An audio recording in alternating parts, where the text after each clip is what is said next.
Assalamualaikum warahmatullahi wabarakatuh. Perkenalkan, nama saya Saturia HMGSH. Saya guru di SMA Negeri 13 Merangin Jambi dan sekarang saya juga sebagai mahasiswa PPG dalam jabatan kategori 2 tahun 2022 di Universitas Mataram. Saksikanlah video pembelajaran UKIN saya dengan materi Wawasan Nusantara dalam konteks Negara Kesatuan Republik Indonesia dengan model pembelajaran problem berbasis learning atau PBL. Terima kasih. Saksikanlah video saya ini. Wassalamualaikum warahmatullahi wabarakatuh.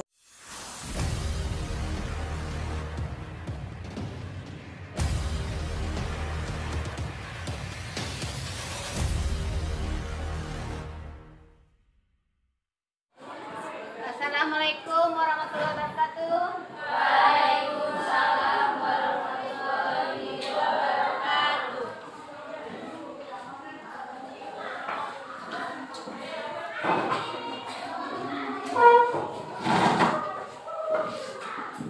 Di tempat duduk siap, gerak. Sebelum belajar, marilah kita berdoa. Doa dimulai.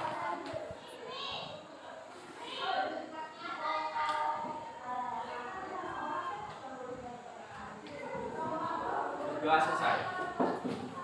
Beri salam kepada guru kita. Assalamualaikum warahmatullahi wabarakatuh. Waalaikumsalam warahmatullahi wabarakatuh. Sehat? Alhamdulillah sehat, Bu.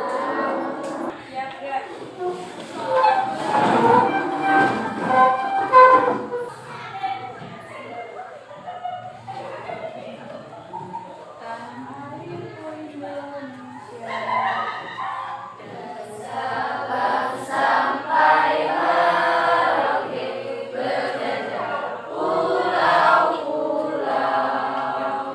sambung menyambung menjadi satu, itulah Indonesia. Indonesia tanah airku, aku berjanji padamu menjunjung tanah airku Indonesia.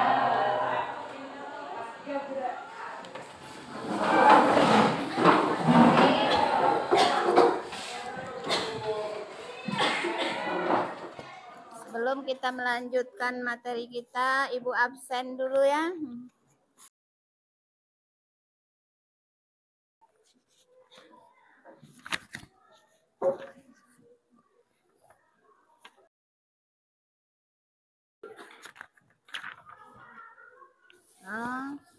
Ada yang tidak hadir hari ini? Hadir semua. Alhamdulillah hadir semua. Terima kasih. Tidak ada yang tidak hadir. Alhamdulillah hadir semua. Oke. Sebelum kita melanjutkan materi kita tentang wawasan Nusantara, di bab 6 kita mempelajari tentang apa?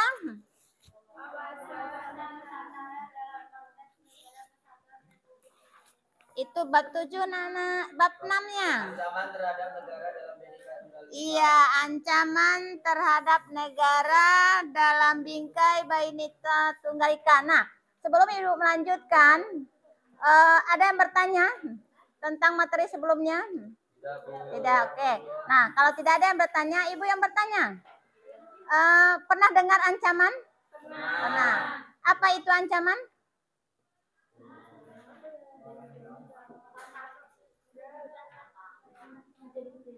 Apa ancaman? Iya, usaha untuk menakut-nakuti itu termasuk ancaman. Nah, apa yang Ananda ketahui tentang Bhinneka Tunggal Ika? Iya, berbeda-beda tapi tetap satu juga. Nah, di negara kita terkenal dengan budaya yang berbeda. Agama yang berapa macam agama Indonesia? 6, oke. Adat istiadat yang berbeda, bahasa yang berbeda, apalagi suku yang berbeda. Nah itu Jadi dijadikan satu dengan semboyan Bhinneka Tunggal Ika. Oke. Berarti kita sudah mengikut dengan Bhinneka Tunggal Ika. Nah, untuk materi selanjutnya tentang wawasan Nusantara dalam konteks Negara Kesatuan Republik Indonesia. Nah, sebelum Ibu melanjutkan, ada yang tahu dengan wawasan? Cara pandang. Nusantara? Ya, berarti cara pandang terhadap wilayah negara Indonesia. Oke. Baiklah, kita lanjut dengan materi kita tentang wawasan Nusantara dalam konteks Negara Kesatuan Republik Indonesia. Ibu buka dulu PowerPoint-nya. Nah, pengertian daripada wawasan Nusantara. Jelas dari belakang? Jelas. Coba baca dulu, sayang. Secara etimologi, wawasan Nusantara terdiri dari dua kata, yaitu wawasan dan Nusantara. Wawasan merupakan kata kerja yang berasal dari bahasa Jawa. Wawasan mengandung arti melihat, memandang. Wawasan berarti pandangan, tinjauan, penglihatan, tanggap indrawi. Jadi, wawasan adalah cara pandang seseorang atau bangsa sebagai salah satu aspek dari falsafah hidup, berisi dorongan-dorongan dan rangsangan-rangsangan agar dapat mewujudkan aspirasi, keinginan dan kebutuhan dalam mencapai tujuan hidup. Wawasan Nusantara juga diartikan sebagai cara pandang yang mengakui eksistensi dan legitimasi bangsa dan negara kesatuan Republik Indonesia secara utuh dan menyeluruh. Hal ini bermakna bahwa keberadaan atau eksistensi bangsa dan NKRI merupakan hasil perjuangan panjang, bukan sebagai hadiah pribadi. Ya, itu pengertian wawasan Nusantara menurut secara etimologi. Nah, berarti secara etimologi Ananda sudah mengerti apa yang dimaksud dengan wawasan Nusantara.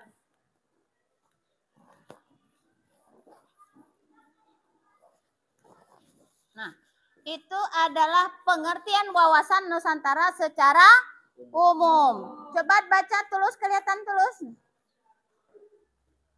Pengertian wawasan Nusantara adalah cara pandang dan sikap bangsa Indonesia mengenai diri dan lingkungannya yang serba beragam dan bernilai strategis dengan mengutamakan persatuan dan kesatuan wilayah dan tetap menghargai serta menghormati kebinekaan dalam setiap aspek kehidupan nasional untuk mencapai tujuan.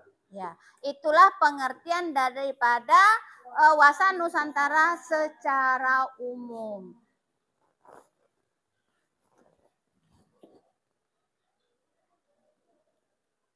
Nah, ini adalah wawasan Nusantara juga mengerti dengan pengertian wawasan Nusantara menurut ketetapan MPR.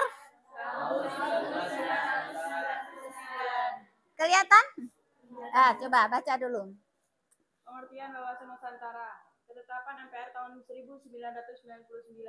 Cara pandang dan sikap bangsa Indonesia mengenai diri dan lingkungannya yang serba beragam dan bernilai strategis dengan mengutamakan serta kesatuan wilayah dalam menyelenggarakan kehidupan bermasyarakat, berbangsa dan bernegara untuk mencapai tujuan nasional. Nah, itulah pengertian daripada wawasan Nusantara secara konsep dan menurut ketetapan MPR.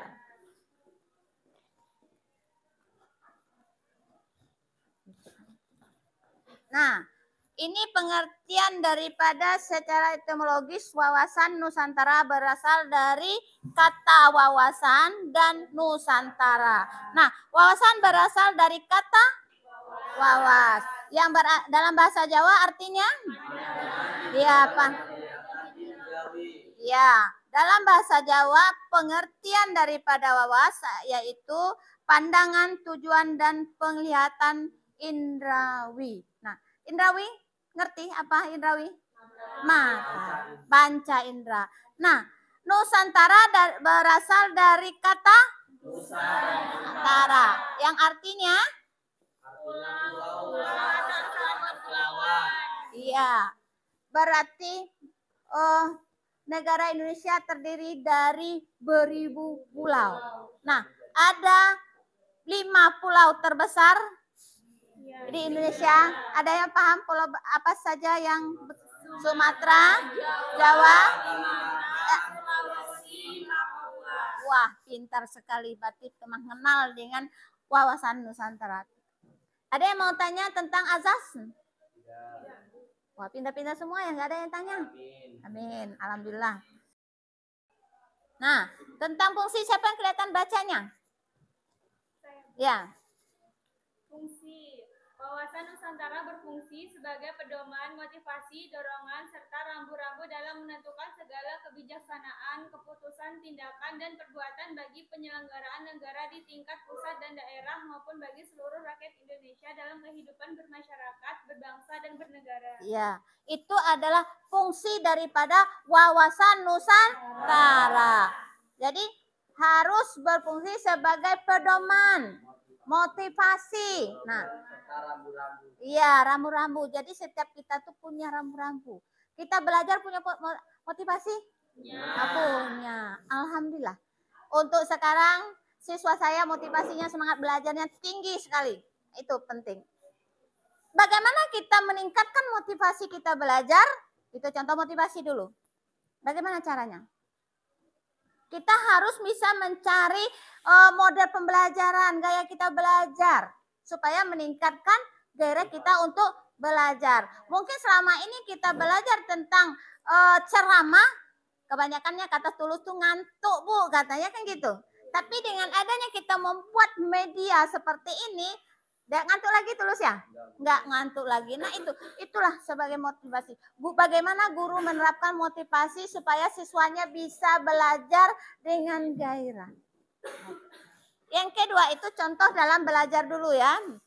Yang kedua dorongan. Nah, kita terapkan dulu dalam dorongan di sekolah ini. Bagaimana kita bisa giat belajar? Tentu ada dorongan dari pertama dari keluarga, dari guru, dari teman-teman. Nah, itu yang penting. Apalagi yang di sini nih ada yang punya motivasi ke sekolah tuh, saya mau sekolah hari ini. Ada si dia. Nah, itu sebagai dorongan. Iya. Iya, itu. Teleponnya aja dulu ya. Terus, ada yang mau tanyakan tentang fungsinya? Ya, inilah tujuan daripada wawasan Nusantara. Mewujudkan nasionalisme yang tinggi di segala aspek kehidupan rakyat Indonesia yang lebih mengutamakan kepentingan nasional daripada kepentingan individu. Nah, ada yang paham di sini kepentingan individu apa? Iya, kepentingan pribadi, kepentingan diri sendiri. Nah, contohnya kita di dalam kelas ini. Kita tidak boleh egois. Nah, contohnya dalam belajar kelompok, berdiskusi. Kita harus menjalin kerja sama. Tidak boleh mengumumkakan pendapat kita sendiri, tapi pendapat kita dikemukakan dalam forum, nanti kita kesepakatin bersama. Nah, itulah tujuan daripada tidak boleh mementingkan diri kita sendiri. Nah, berarti kita mementingkan kerjasama. Nah, ini gunanya karena Indonesia terkenal dengan negara demokrasi, berarti untuk mencapai sesuatu harus bermusyawarah. Berdasarkan sila keberapa? Iya, keempat. Itu. Ada yang mau tanyakan tentang sampai di sini? Tidak. Boleh paham semua ya? Paham apa paham? Oh, paham. Oke, makasih. Iya. Wah, layar kosong ini ucapannya terima kasih. Nah, oke, sampai di sini kita materi dari PowerPoint-nya. Untuk berikutnya saya akan memberi suatu mengarahkan kepada kalian untuk menonton video daripada pembelajaran wawasan Nusantara. Nah, di sini saya mengharapkan kepada Ananda semua memperhatikan dari video nanti. Di sini kalian bisa setelah memperhatikan videonya bisa dipresentasikan apa yang kalian dapatkan dalam video tersebut. Paham? Oke. Jadi nanti setelah ditonton videonya sudah diamatin, nanti di akhir videonya saya memberikan salah seorang atau berapa orang apa yang kalian dapat ambil kesimpulan daripada video tersebut?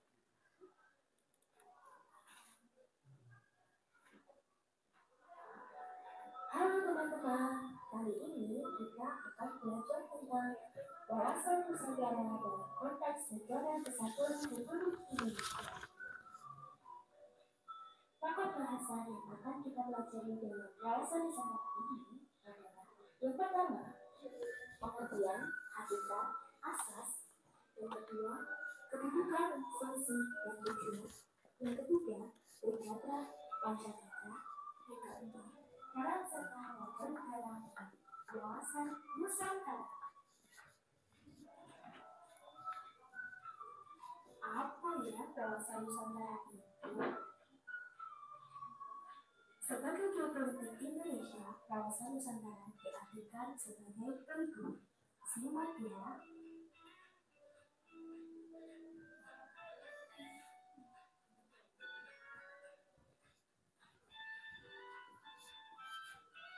Catat nanti dulu nanti. Secara etimologis, wawasan Nusantara berasal dari kata wawasan dan Nusantara.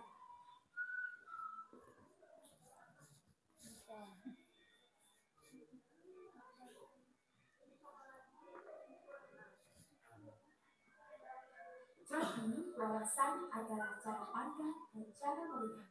Nusantara adalah kesatuan kepulauan yang terletak antara dua benua, yaitu benua Asia dan Australia, dan dua samudera yaitu Samudra Hindia dan Pasifik. Nusantara dapat diartikan juga dengan Indonesia. Secara terminologis, wawasan Nusantara diartikan oleh para ahli sebagai berikut. Terima kasih sudah menonton video ini. Semoga paham ya. Nah, inilah video tadi, sudah diamatin? Sudah bisa menganalisis apa yang ditayangkan? Sudah. Nah, siapa yang bisa mempresentasikan daripada hasil mengamati atau menonton video yang sudah ditayangkan? Siapa? Nurul, silakan. Husnul. Salah, Nurul lagi. Husnul.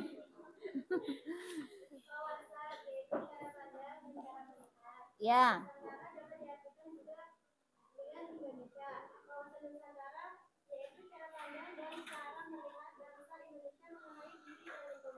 Ya. Terdapat asas wawasan Nusantara, yaitu yang pertama kepentingan yang sama, yang kedua keadilan, ketiga kejujuran, empat solidaritas, lima kerjasama, enam kesetiaan. Ya. Wawasan Nusantara juga memiliki kedudukan, fungsi dan tujuan yang saling berkaitan. Ya. Aspek wawasan Nusantara. Yang pertama yaitu aspek Trigatra yang berisi posisi kekayaan alam, keadaan dan kemampuan penduduk. Yang kedua yaitu aspek Pancagatra atau aspek sosial. Ya. Yang berisi ideologi, politik, ekonomi, sosial budaya, pertahanan dan keamanan. Ya, oke. Ada yang lain yang bisa mengungkapkan? Sudah paham semua? Sudah. Tidak ada pendapat lain? Oke, kalau tidak ada pendapat lain berarti dari yang lain berarti cukup dengan Husnul yang mengumumkan daripada video tersebut sudah merangkum semua, sudah dari mulai pengertian, tujuan, azas sampai ke aspeknya ya. Gitu. Ya, ada yang lain lagi mau mengungkapkan? Kalau tidak ada yang lain lagi, kita membentuk kelompok. Ibu akan memberikan suatu kasus. Nanti kalian masing-masing kelompok ada, saya bagi 4 kelompoknya nanti. Kebetulan kita ada 4 kelompok yang bisa kita bentuk di sini. Yang pertama masalah bidang politik, yang kedua hukum, ketiga ekonomi, dan yang keempat pertahanan dan keamanan. Nah, nanti kalian boleh mengisi daripada kolom ini, yaitu tentang mencari, boleh kalian cari di buku paket atau dengan sumber yang lain melalui internet. Itu tentang kolom pertama itu contoh keberhasilan daripada pelaksanaan azas daripada Wawasan Nusantara.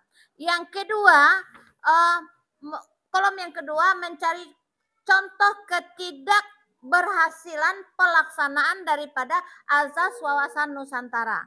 Nah, kolom ketiga itu apa alasan ketidakberhasilan daripada pelaksanaan azas daripada Wawasan Nusantara.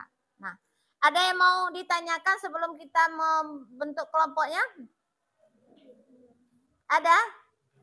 Tidak ada? Oke, kalau tidak ada kita boleh membentuk kelompoknya. Kelompok 1, kelompok 2, kelompok 3, dan kelompok 4. Nah, silakan bentuk kelompoknya.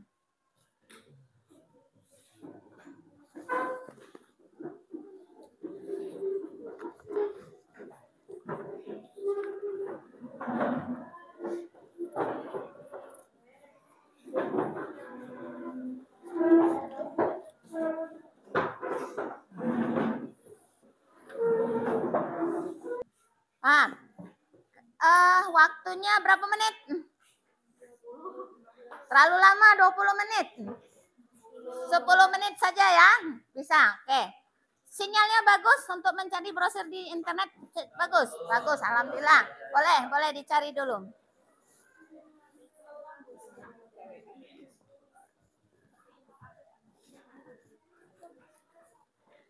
Nanti kalau ada yang paham boleh ditanyakan ya.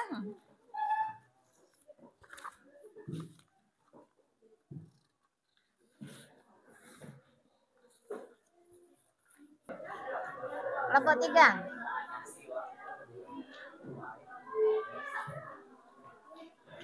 Ya.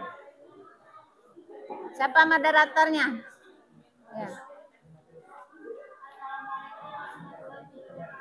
Waalaikumsalam warahmatullahi wabarakatuh.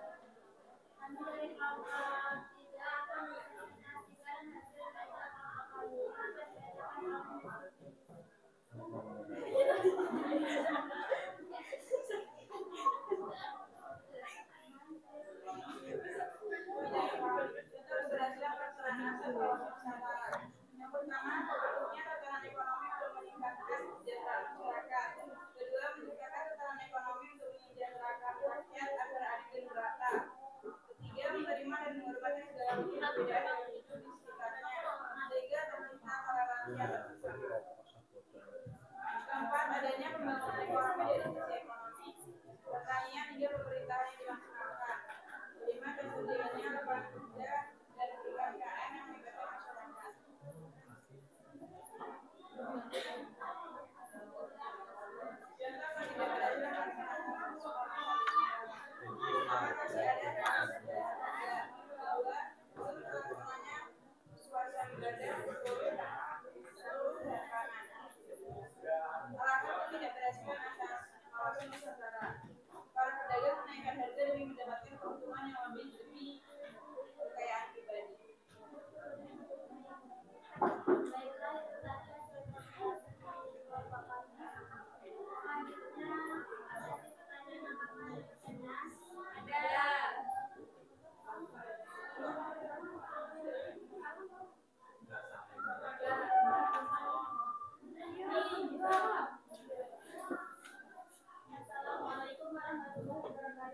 Waalaikumsalam warahmatullahi wabarakatuh. Menurut pendapat saudara, apa tujuan Wawasan Nusantara di bidang ekonomi?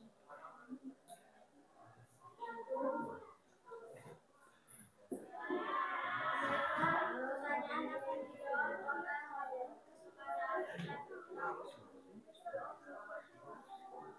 Baiklah, saya akan menjawab pertanyaan dari kelompok 1.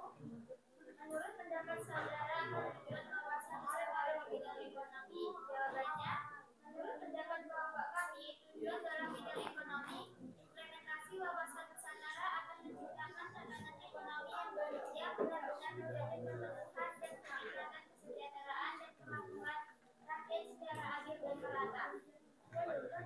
Baiklah, apakah jawabannya sudah lengkap? Ya, sudah. Ya, terima kasih.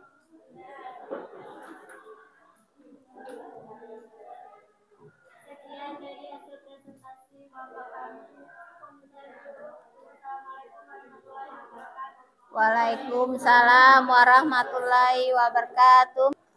Oke, alhamdulillah diskusi kita berjalan dengan lancar. Baiklah, saya akan memberikan suatu penguatan masing-masing kelompok. Untuk bidang politik, itu keberhasilannya tadi itu banyak sekali ya. Yang pertama tentang ikut andil dan aktif dalam pemilihan umum. Yang pertama ya, adanya sikap toleransi, adanya aturan yang berbentuk undang-undang, terus adanya penyelenggaraan negara, terus wujud pemerintah yang kuat dan amanah. Itu untuk kelompok 1. Terus pengelolaan kebijakan politik di daerah perbatasan seluruh kepulauan Nusantara.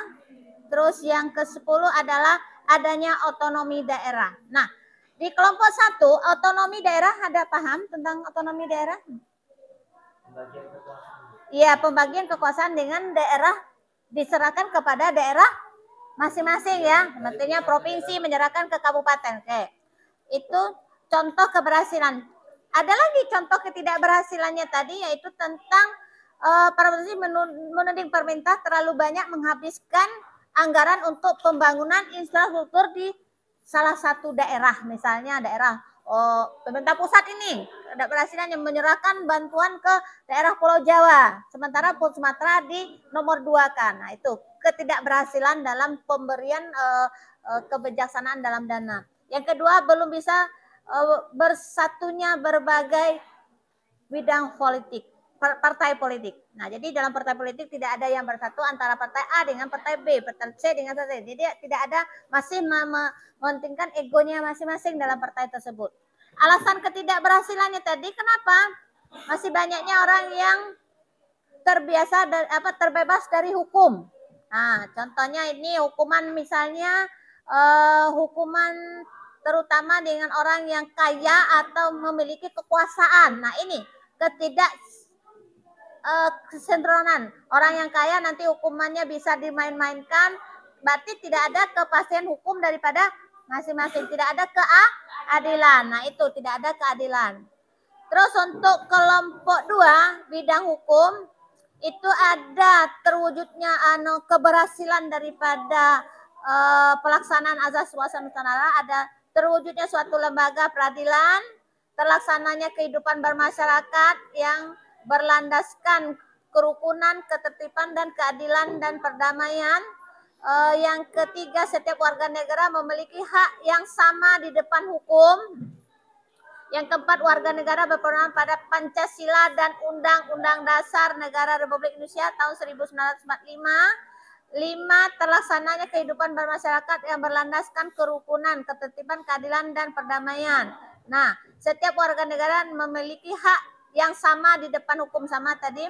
Terus contoh ketidakberhasilannya, masih kurangnya kesamaan tindak atas hukum yang berlaku, terutama bagi penguasa atau orang kaya. Nah, alasan ketidakberhasilannya azas wawasan Nusantaranya tadi, masih ada beberapa lembaga peradilan dan badan hukum yang kurang adil, terutama bagi para penguasa atau orang kaya. Nah, itu kelompok 2. Kelompok 3 yaitu bidang ekonomi. Contoh keberhasilannya yaitu terbentuknya tatanan ekonomi untuk meningkatkan kesejahteraan masyarakat. Nah, itu yang penting. Menciptakan tatanan ekonomi untuk mensejahterakan rakyat agar adil dan merata. Itu. Dan ada lagi, ada 5. Contoh ketidakberhasilannya adalah masih adanya kesenjangan harga. Contohnya apa kesenjangan harga? Yang kedua, belum terlaksananya swasembada seluruh bahan pangan. Kesenjangan dalam harga, misalnya daerah kita harga cabenya 50.000, sementara daerah lain harga cabenya 20.000. Itu yang namanya kesenjangan harga, tidak ada kestabilan. Kenapa alasannya? Para pedagang menaikkan harga demi mendapatkan keuntungan yang lebih demi kekayaan pribadi. Ini ketidakberhasilannya. Untuk yang kelompok 4 bidang pertahanan dan keamanan, keberhasilannya di situ munculnya rasa cinta tanah air dan sikap bela negara dalam diri masyarakat Indonesia. Nah, ketidakberhasilannya masih kurangnya rasa cinta tanah air. Nah, itu ketidakberhasilannya. Alasannya kenapa? Adanya sifat individualisme dalam diri masyarakat yang menyebabkan kurangnya rasa cinta tanah air. Nah, itulah daripada penguatan dari saya tentang hasil diskusi daripada kelompok masing-masing. Nah, untuk selanjutnya supaya diskusi kita Ananda masih harus termotivasi dalam belajar dan diskusi, pintar-pintarlah mencari media atau informasi di dalam internet, di media sosial, benar, di media sosial. Nah, kita bisa termotivasi ya, pintar sekali. Terus ada lagi yang mau ditanyakan? Nah, untuk minggu depan, kalau kita berdiskusi bagus, saya memberikan reward. Ya. Maunya apa rewardnya? Duit. Jadilah duit. Permen 1 biji aja ya. Nanti kalau diskusinya lebih semangat lagi, insya Allah minggu depan akan saya bawakan doplesnya. Nah, kelompok mana yang terbagus nanti mendapat doples. Oke. Nah, sebelum kita mengakhiri daripada materi kita, biar kita relax dulu. Nanti kita buat ice breaking dulu. Ice breaking yang topi saya. Siapa yang mimpin kemarin? Ya, ayo.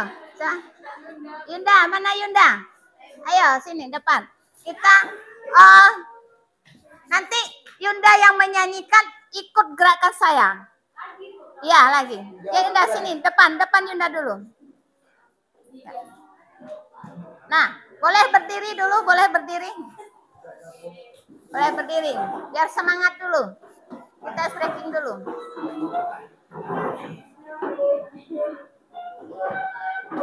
Nanti kupingnya mendengarkan Yunda menyanyi, matanya melihat gerakan saya. Oke? Berdiri dulu.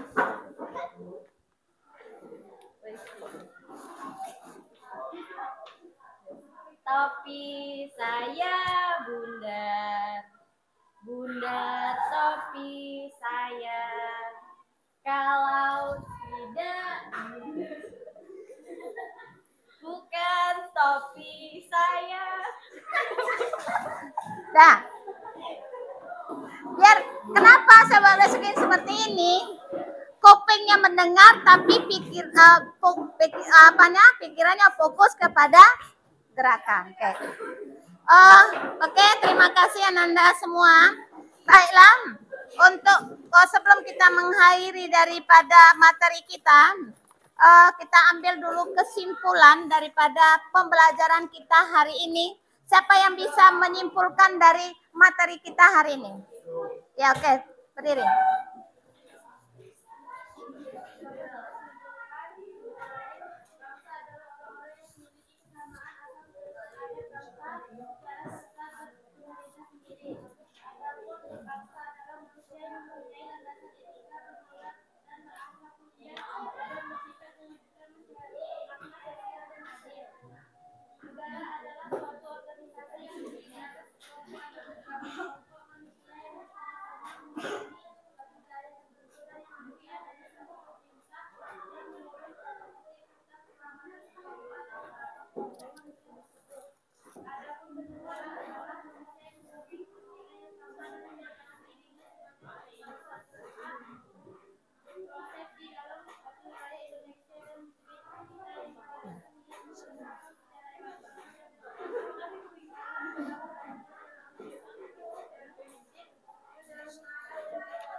Oke, itu rangkuman kita. Baiklah, dari hasilnya biasa saya menguatkan rangkumannya itu tentang pengertian dari wawasan Nusantara. Bagaimana yang kita hasil dari video tadi itu adalah pengertian dari wawasan Nusantara. Nah, Ananda harus bisa memahami daripada pengertian dari wawasan Nusantara. Yang kedua, pengertian tentang terminologis. Nah, itu ada pendapat daripada Pak Profesor Wan Usman. Yang kedua menurut GBHN, yang ketiga menurut kelompok kerjasama wawasan Nusantara. Nah, terus yang selanjutnya hakikat daripada wawasan Nusantara yaitu ketentuan Nusantara, keutuhan Nusantara dalam pengertian cara pandang yang selalu utuh menyeluruh dalam lingkungan Nusantara demi kepentingan nasional. Nah, kita mengenal daripada azas wawasan Nusantara. Nah, tadi sudah mengertikan pengertian wawasan Nusantara. Adapun azas wawasan Nusantara itu ada 6. Pertama, kepentingan yang sama. Yang kedua, kesesuaian pembagian hasil dengan adil. Yang ketiga, keberanian berpikir, berkata, dan bertindak. Yang keempat, diperlukan kerjasama. Yang kelima, kerja adanya koordinasi. Yang keenam, kesetiaan terhadap kesepakatan bersama. Nah, inilah rangkuman daripada pembelajaran kita tentang wawasan Nusantara. Nah, oke. Setelah kita merangkumkan, nah, Ibu memintakan kalian untuk merefleksikan dari pembelajaran kita hari ini. Nah, Ibu mau tanyakan, bagaimana menurut pendapat Anda dengan model pembelajaran kita hari ini? Menyenangkan. Yang lain bagaimana? Seru. Apalagi? Asik. Berarti intinya dengan model pembelajaran kita hari ini sangat menyenangkan dan tidak bosan belajar ya. Ya, oke. Oke, itu refleksinya bagus sekali. Untuk kedepannya kita bisa menerapkan model pembelajaran yang berinovatif dan berbasis teknologi. Tuh. Setelah kita mempelajari dari materi ini, menurut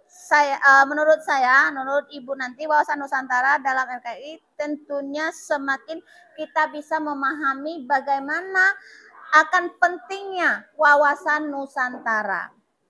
Yang tadinya kalian belum paham apa itu wawasan Nusantara, dengan kita belajar tentang materi ini kita sudah paham tentang wawasan Nusantara. Oke. Untuk minggu depan materi kita hari ini cukup. Untuk tugas minggu depan silakan Anda buka buku paketnya.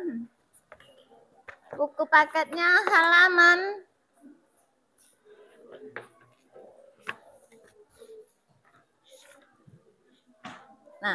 halaman 228. Ya. Udah ketemu? Nah, ini PR di rumah. Nah, dikerjakan di rumah, nanti dibuat dalam LKPD-nya itu yang sudah Ibu berikan LKPD-nya tadi, dibuat di situ, yaitu mengerjakan dari soal nomor 1 sampai nomor 5. Dikumpulkan minggu depan. Oke. Ada yang mau tanyakan sampai di sini? Oke. Terima kasih. Boleh ketua kelas sebelum mengakhiri pembelajaran kita membacakan doa terlebih dahulu. Di depan dulu siap.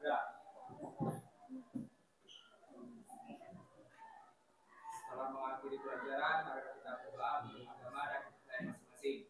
Doa dimulai.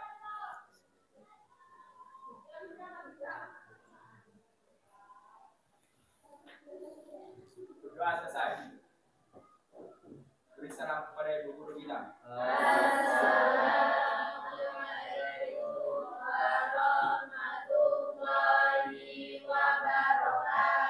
Waalaikumsalam warahmatullahi wabarakatuh. Terima kasih anak-anak Ibu semua.